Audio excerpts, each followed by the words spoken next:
waxaa masaajidka bilaal ee magaalada jigjigaha ka bilaabmay tafsiirka quraanka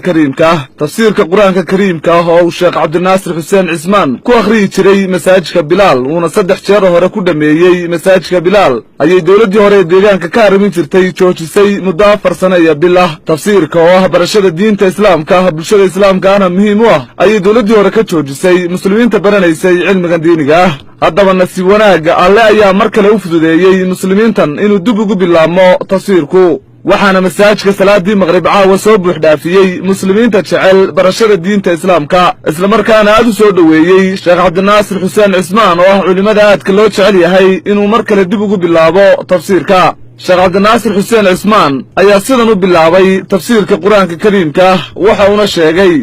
inuu sida ay dadku u fahmi karaan uu ugu fasiri doono quraanka kariimka تفسير القرآن الكريم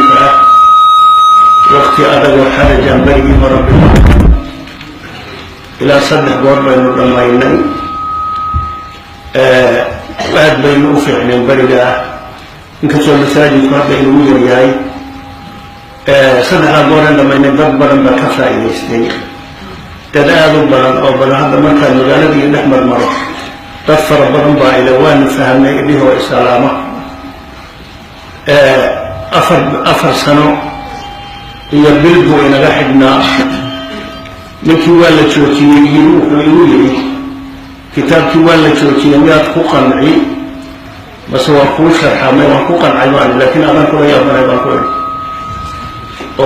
أمور هكذا وتأتسوني نيسو إلى هذا العنوس عليين إن الكتاب كبير لابنه إن شاء الله تعالى نيبونا بانا كبير لابننا waxaana muuqata sida dadku u xiisaynayaan waayo kutubtii oo dhan baa la inaga joojiyay kan kaliya ma ahayn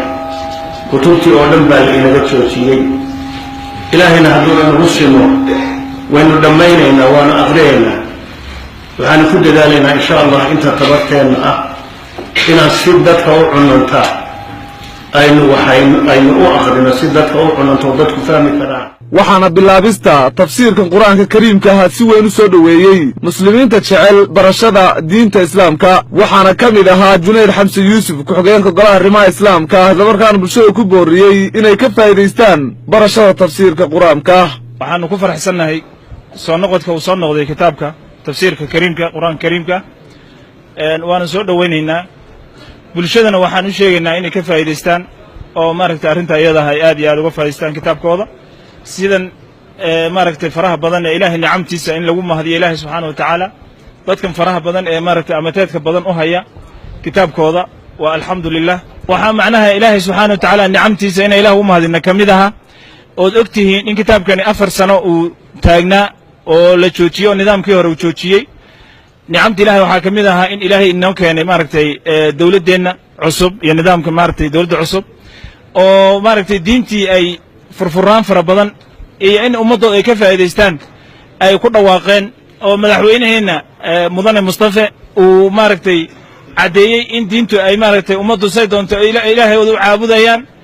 ay maaragtay kitaabtooda say doonaan wax akhrisanayaan waxaad ka warhaysaan in aynan jirin wax kitaab ah oo maaragtay la akhriyay maalinku madaxweynaheenu deegaanka yimid wax kitaab oo la akhriyaysan jirin maantana maaragtay kutubtii masaajidda laga wada bilaabay furfuraanshaha diintu ilaahay inoo soo celiyo alxamdulilah